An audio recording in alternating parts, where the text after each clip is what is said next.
Hey, Tasha, T-Mac, what's up? How you doing, girl? I am awesome. How are you? I'm amazing. And I'm so happy that you decided to like kick off my season 2 of TVAC podcast. Kick off. I like that. I like Yes, that. yes.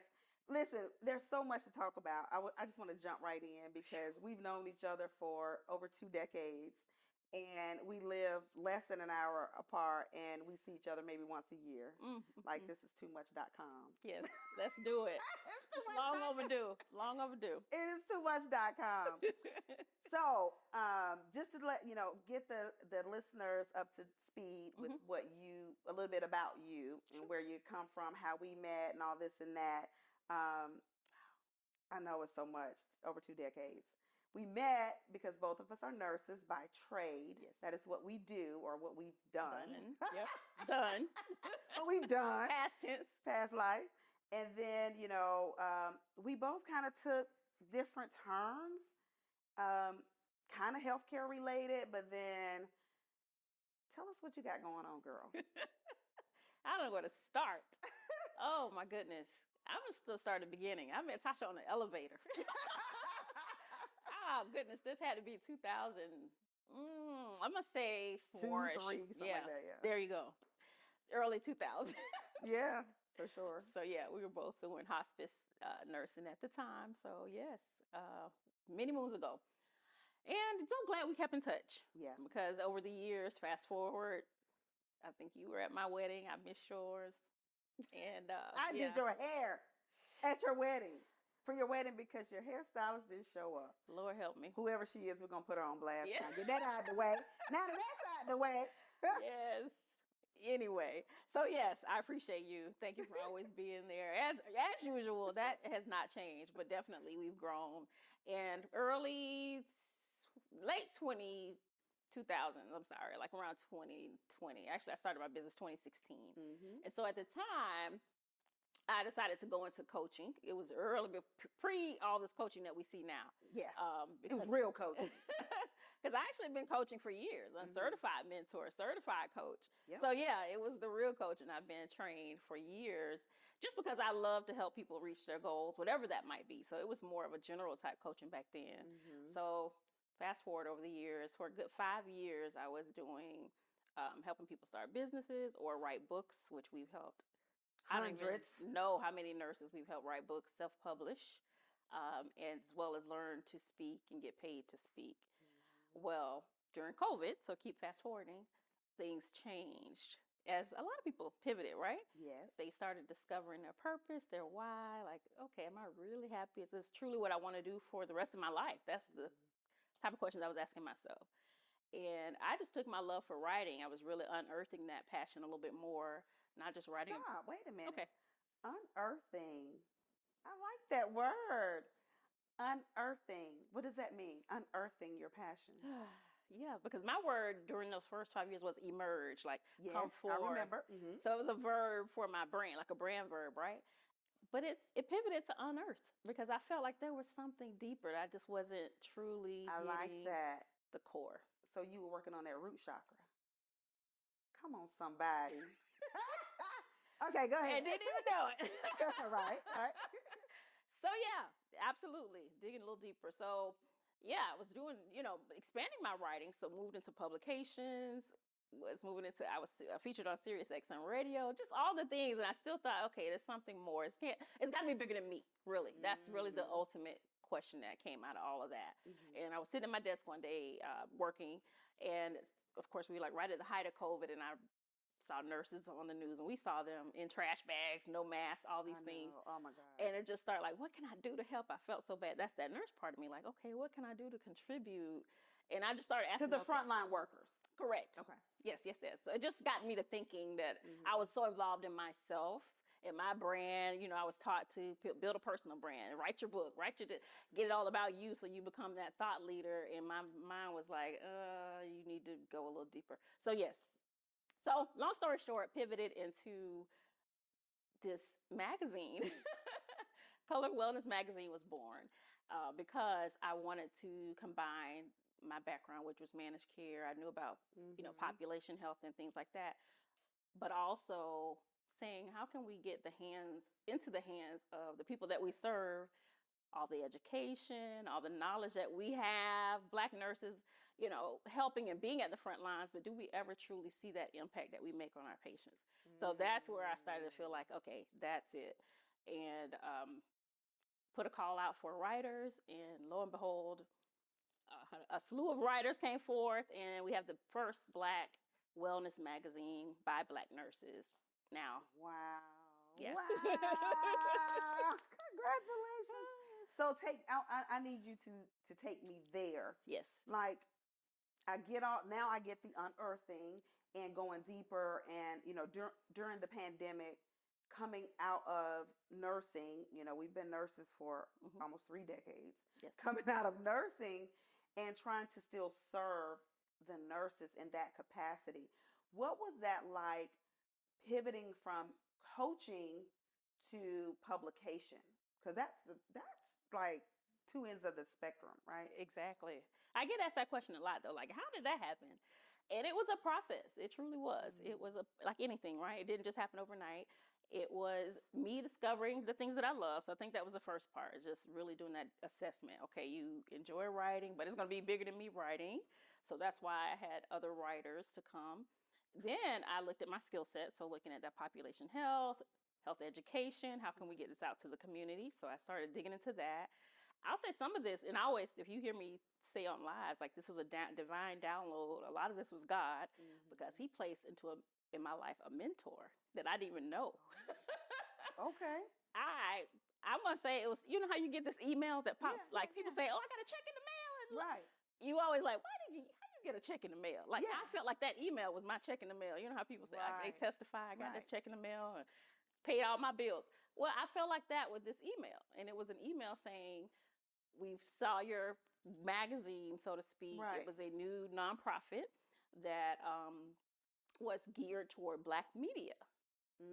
And we're wanting to elevate the voices of Black media just to get more exposure to our voices. Would you want to join us on our quest, so to speak? That was the gist of the email. I was like, sure, I'm new and I'm learning, but we come from the wellness piece, so that's where we're coming from, to elevate Black wellness. And the rest is history. Right. So yeah, I can tell you all about that. Like, that was just that part I had no control over. And out of that, I have a quote unquote free mentor, but learning all about media, everything I'm doing what now. It looks like on this side, because that's a different world. I want to talk a little bit about this, because this is something that, you know me, I'm a straight shooter. It is what it is. Let it go. And what people don't realize is, when you're trained to do a thing, but God calls you to do something else, a lot of people just can't pivot. Like, they can't connect the dots. They can't hop over from, I've been a nurse for 2 decades, to, okay, I'm in media now. They just can't. So there's like very few and far between situations and people who can really, really do that. And what I've seen from a distance is that you've transcended that. You know what I'm saying? Wow. You were able to not only, nursing is a different mindset, different skill set, different tool set. Right. A lot of nurses get crushed in the entrepreneurial world because nurses are trained to save lives and not to take any risk. The second part of the definition of an entrepreneur is being a risk taker. All day, every day. So I want to know what that looked like for you, because I remember a conversation you and I had a few years ago about the coaching space that you were in for so many years. Before I was in the coaching space, because I didn't want to coach. I didn't want to mentor anybody. I didn't want to coach. And you were like, tell me what you said. Oh. Yeah, I felt it coming on. So I was actually the beginning stages of burnout and didn't realize it at that time. But I knew something wasn't right. And what we call it is compassion fatigue. Something wrong. What is compassion fatigue? It's when you know that you aren't being as empathetic as you should be. You're like, okay, this certain situation, even with hospice, I remember having that, and that's why I stopped hospice. You get to where you've been through so We much. call it jaded. Is it like jaded? Some, Kind of, sort of? some of them, yep. Okay. Because you're starting to think, okay, I should be feeling a certain way or sad or mad or crying, but I'm not. Why? And so you realize it. But that's really one of the beginning signs of being burned out. So during that time when I had that conversation with you, I was going through compassion fatigue. Now that I look back. Okay. So I was starting to think, okay, is this where I really want? Because I was at the point where I was getting ready to scale. Let me back a little bit. I was getting ready to scale my coaching business. So I had hired some high ticket coaches, and they told me to do my launches up to 6 times a year. You know the routine. I know. So I was at that point, and I was getting ready to train someone to take my place. So my lead coach, had my lead trainer, all my VAs, so I was getting all the staff in place. And I just really sat back and said, this is not what I want to do. Make sure, because these are people that I was about to hire. And, you're responsible for their livelihood. Yeah. Absolutely. And 2 of them were going to be full time. Right. So I was right at that point where I was bringing on the team. We were getting ready to just, do the SOPs and get ready to have them trained because I wanted to step back. But I felt like something said no. This ain't it. And I was like, are you sure? But was I this love after it. our conversation? It was around that time. Okay. It was around that time. So I took a step back. So that's probably around the time we had that conversation. I was sitting back just thinking, oh, goodness. But I didn't know. I didn't know. So I think back from that point, around that time till now, it's been a good 18 months. And I think that's what I shared with you is that it took me 18 months to heal and come out of burnout. And I don't think it usually takes people that long. I don't know. I just felt like it took me a while. Why did you what was the burnout about? Why were you burnt out? Okay, so one, I don't think it was what I was meant to do forever. And that's why I started questioning, are you going to sell this and are you want to be the next Tony Robbins? Like, that's what I think of when I think of this high ticket coaching space and just really going all out. And I just kept saying, no, I don't want that. But I didn't know what I wanted. And it wasn't until I got the revelation that I understood it was bigger than me. And so it moved into that space. So it took a while for me to discover why. Why am I feeling this way? What's going on? I thought I loved it. And I still had clients. So that part is the reason why I took a while, because I had to offboard, some of the clients. Let me tell you this. Uh-oh. Because I didn't realize I didn't have a name for it. But now I do. In 2020, my whole business with the Nurse REI Club, going to buy these properties, helping them, blah, blah, blah, blah. I knew how to do it. I had my own stuff, but I'm trying to help them.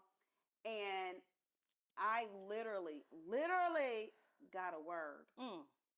Stop it. Let it go. And I held on to it for 2 years. But I wasn't feeling it. And it wasn't until I just let it go. I said, I can't do it anymore. I had clients, like you said, yes, you got clients, they're paying me monthly. Yes, you got a whole situation going on. Right. It's good money, but it wasn't about the money. I kept saying there is something deeper. This happened for a reason. Correct. Season. That was a season. Let it go. Stop trying to hold on. What are you holding on to?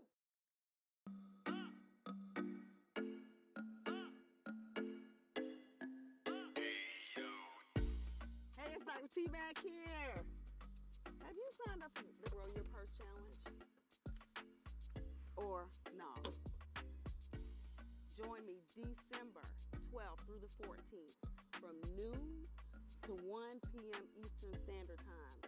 Let me show you how to grow your purse so that you can free up your time to do the things that you want to do and not the things that you have to do. I gotta go. I got a match. I'll talk to y'all soon. See you December 12th.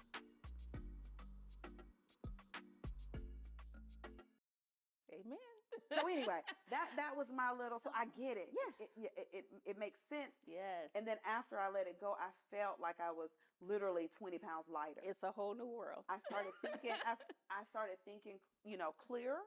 And my thought process was, because I felt responsible for people that I shouldn't have felt responsible for. I'm sure you felt the same way. They were your clients. Yes.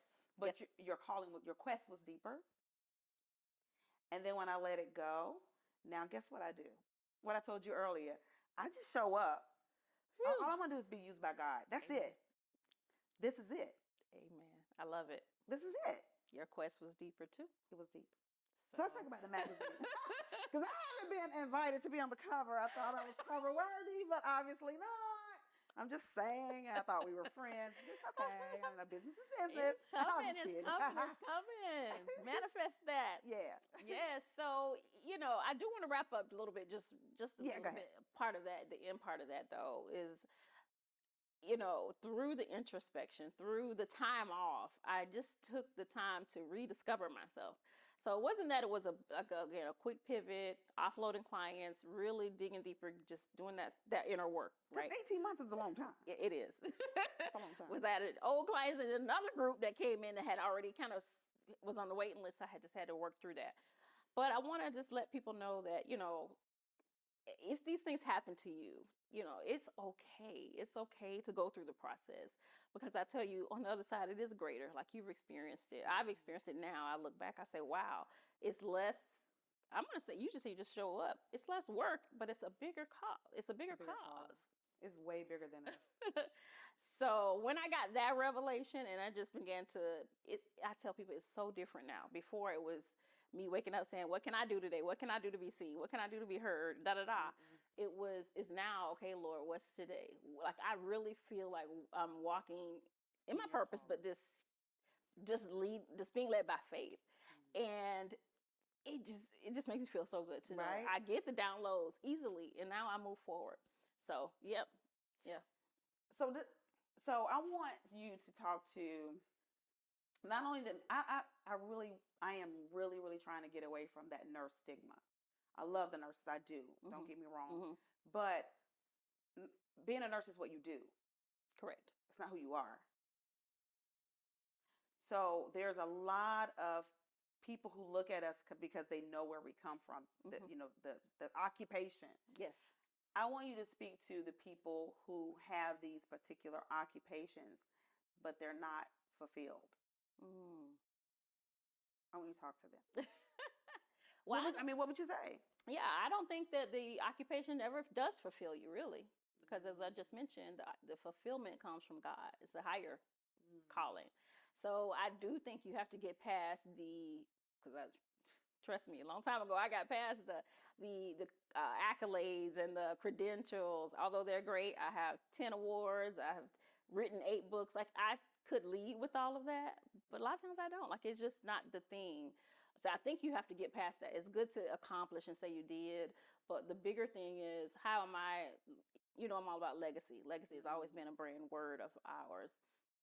So it's like, what does the legacy look like? If I die today, what are people going to say about me? What can I leave behind to help someone else? So that's how I think now. And I think people have to look bigger than the occupation and look at their legacy. That's good. That's good. Talking about legacy and what could you leave behind for others? What about family? Like, how is your family intertwined in your business? My family don't want to be in my business. Really? It's so different. I thought it would be a big family thing. Unless my daughter. Now let me step back, because my daughter's 6, my son's 18. He's a new freshman in college, and then there's my husband, retired military. Yeah, so we're all in different stages. Like, hubby's chilling on the couch, daughter's running around saying, "I'm the princess of wellness." What we doing today, mommy? What do I need to do? So she might be ready. She might be ready. Yeah. I might be able to leave her. Yeah, she was born ready. Son, he's like, leave me alone. I'm trying to pass this test. Yeah. I'll talk to you tomorrow. Talk to me next week. So yeah, we're all in different spaces, and I've tried, trust me, to say, I got a job for you. Let's do it. So they each actually have their own businesses, by the way. Okay. So I will say that they're entrepreneurs, but everybody wants to do their own thing. That's good. So yeah, I thought that would be different. But we have to be very intentional about our time, of course. So hubby and I, every day is like, what's on the schedule, just so we can know what's going on, and then make time for a date night. Because if we don't schedule, it won't happen. So, do you believe in balance? I do, and I'm learning that. You believe in balance? I do. You don't believe in it? No. I do. I believe that because I was so out of balance before. Going through burnout, I had no boundaries. What does balance mean to you? What does that look like? To me, it was lack of boundaries. And my coach told me at the time, she said, "You overshare." And I didn't realize what that was. I just thought she's making up. But it's actually a term. Overshare? Yeah. Like a psychological. Thing, yeah, a thing. I thought it was just her way of describing of who you are, or of the things that you do? The things that you do. Okay. Yes. So I guess my point is, I thought you were just describing me, like you're just oversharing, da da da. But when I looked into it, it truly is you have no boundaries. You lack boundaries, and you give, and that's what happened to me until I got to that contributed to the burnout. Correct. What does that look like as a coach to overshare? And the reason why I'm asking, before you answer that, the reason why I'm asking, because I had this conversation with one of my good friends just the other day. The conversation was, the more it feels like the more I give, the more excuses they come up with not to do the thing or not to become the person. Because, for instance, let's say I give you a checklist with 5 things on the checklist. And you start with number 1, and then you just put the checklist to the side. The next time I see you again, I'm talking about something else that's, let's say it's a PDF that is more than a checklist. It's a little more in depth. Oh, I want that too. Well, did you do the checklist? Oh, no. You get what I'm saying? So that's oversharing to me, and I feel like that cripples the people who God called me to serve. Cripples. And so I've been in that little funk, in that little space for a minute, like, no, go back and do steps 1 through 5 first. It's almost like I feel like it's a scarcity mindset on that side, because they feel like there's more you're holding out. It's more you should be giving me, versus, no, you need to really do steps 1 through 5 first. Absolutely. So I've been going through the oversharing. I didn't know it was a thing. I've been going through that oversharing. So how did you just say, okay, this is it, I'm done? Let me think about that. Was it a time, or it just happened? It just happened. It just happened. So initially, when she said that to me, like I mentioned, I just thought she was just describing me. But then I dug into it. Okay, I think I saw it somewhere in me reading about burnout, and so I started to look at my boundaries and look at my calendar, just really doing the work. And I think when I look back now, definitely no time boundaries. I'm working 24/7 basically in my business, and that brought. You were a worker bee. I was a worker bee, and that was a big piece of it. So, and it's so much unpack. Because when I first started, I hired all the people, then I let them all go because I was in that pivot piece. So now when you rebuild, rebuilding. I got a new team now, so. It was a part where I did all the work because I didn't trust people to do the work, all that stuff from you just being. entrepreneurs go through. And what do you think that comes from? Not trusting people, because entrepreneurs have a very, very hard time hiring people and keeping them on the team and showing them exactly what you want them to do, because you don't trust them. Where do you think that comes from? Now we're going deep. Because sometimes we need therapy. They say all of us need therapists as well. And so I started therapy. I started medication because I just felt horrible inside. So there are some things that you might have to unearth to get to that next level. And so sometimes it's childhood things, it's trauma, it's all those things that you just need to address before you can help anybody else. You got to make sure. And so now I'm at that place, I can give again. But now I have a different set of eyes. I know what time I'm off. I know who's taking what. Now I'm still building my team, but I know who needs to be hired. I'm looking at more at I have the data now. I think before it was just I was kind of going by my intuition and doing what I thought needed to be done, but now it's just more hard data, facts. This is what you do need to do. This is what you need to let go of, and I stick to that, and I let it go. What does success look like to you? For me, I'm gonna just keep saying legacy. I'm not, me. I've never been one to lead with money. Don't lead with time because I don't have time, but I do focus on my legacy piece. and I wanted it to be in writing. And for me, it was writing, and that's one of the things that let me know that I was on the right path when I started writing the magazine, because it's always been writing for me. Like, it's been a therapy type thing, when you journal. But then it moved into recognition. But then it moved into now a community effort or initiative where people can now learn from the writing, and they can take it and run with it. Or they can learn from, or they can take it to their doctor and say, hey, these nurses talked about this type of this thing. Yeah. Can we talk more about it? So it's a bigger impact. So again, legacy for me is all things, and that's success for me. And I'll tell you a quick story. I used to tell this story all the time. My mother, God bless my mom, is no longer with us, but we grew up with her reading to me, like, most moms do. And we didn't have much back in the day, so we would walk to the library. Even and so I tell the story about one day it started raining. We would go every Saturday, and we were walking in the rain to the library, and I'm thinking, like, really, lady? Is it that serious? And it just stood out of my mouth. Like, she was so determined to, like, enjoy that reading and writing and enjoy it. And now I love the library.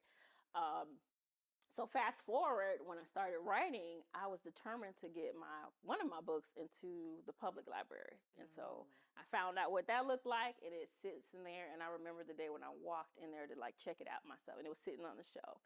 So I just say that to say that, you just look at what it is you truly love, what has been there all the time since you probably were young, and build upon that. And so from those walks to the library, now I'm in the library, and that's what legacy looks like to me. Oh, girl, you're going to make me cry. the one thing that you could have done, or looking back, how would you have started your entrepreneurial journey? Looking back, just one thing. Just one thing? So hard, because there's so many things I would change. I think, and I'm just going to say this because of my mother, who's no longer here, I would have gotten therapy sooner. That's me.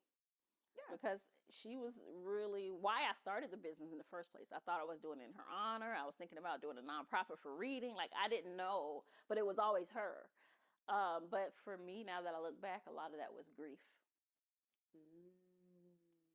So you would have done therapy instead of becoming an entrepreneur? Right initially. Yeah. I think I jumped into it very quickly just because it was an outlet for me. Like, that was your grieving process. Exactly. But it wasn't true entrepreneurship. It was, let me do this for mom. But that's deep. So you have an event coming up in a few days. Can you tell us a little bit about the event and how people can attend and do all these cool things? Thank you. Yeah, I'm so excited. So, I haven't even mentioned this, but we're growing.